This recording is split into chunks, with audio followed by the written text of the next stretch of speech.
Buonasera a tutti, benvenuti all'Ippodromo Arcoveggio di Bologna.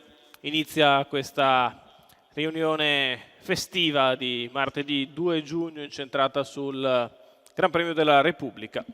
Si comincia con una prova riservata ai gentleman drivers in salchi a cavalli di 5 e 6 anni che abbiano vinto da 8 a 25 mila euro nella carriera.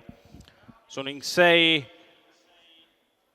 a prendervi parte, distanza dei 1660 metri da percorrere, una fila completa all'1 Eclisse NP Massimiliano Michelotto, 2 Felix EK Mario Riccio, 3 Fulmine DSE Guido Gnoffo, 4 Falena Matteo Angeloni, 5 Eldorado Michela Rossi, 6 Helios Chuck SM Andrea Bonacci. Problemi per Eldorado in fase di allineamento.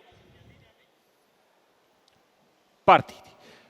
Falena è la più veloce, prende l'iniziativa nei confronti di Eclisse NP lungo la corda. Al suo esterno c'è Felix EK, poi Fulmine DSE.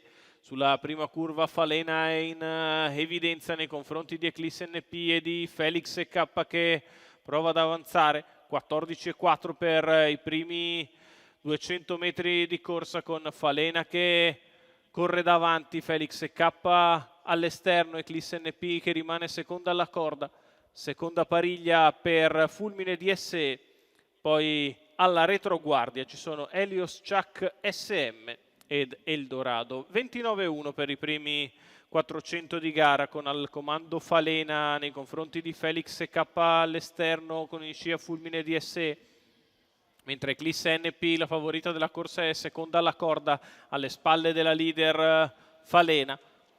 Precede Helios Chuck SM, alla retroguardia si muove Eldorado. 59,4 per i primi 800 metri di corsa. Continua in evidenza Falena nei confronti di Eclisse NP. Felix EK di fuori con in scia Fulmine DSE, poi Helios Chuck SM. Chilometro in 1,14,5 per Falena. Felix EK sempre allo scoperto, tiene chiusa in corda Eclisse NP, all'esterno anche Fulmine DSE che attende in pariglia alle spalle di Felix, schema cristallizzato a 400 dal palo, 14,8 di là, 1,29,3 tre quarti di miglio. Falena è sempre in vantaggio in controllo, Matteo Angeloni che continua ad andare in mano perché per il momento Felix EK non preme, chiusa in corda Eclisse NP, poi Fulmine DSE all'ingresso dell'addirittura d'arrivo, in vantaggio Falena, attaccata da Felix EK che sferra l'attacco, va di dentro Eclisse NP, Felix EK che sta passando, di dentro cerca di ingambarsi Eclisse NP, ma Felix EK viene a vincere nei confronti di Fulmine DSE e Eclisse NP, finiti perfettamente in linea. Percorso esterno perfetto di Mario Riccio in salchi a Felix EK, la gestione dei parziali, Gennaro Riccio al training, i colori di Nicola Carofano, bravissimo ad attendere il più possibile per passare solo in retta d'arrivo su Falena, fa partire da ferma Eclisse NP che in open stretch non fa in tempo ad ingambarsi, finisce sul passo Fulmine DSE all'esterno. Due sono molto vicini per il secondo. La vittoria è netta per Felix EK, secondo probabilmente Fulmine DSE, al terzo Eclisse NP.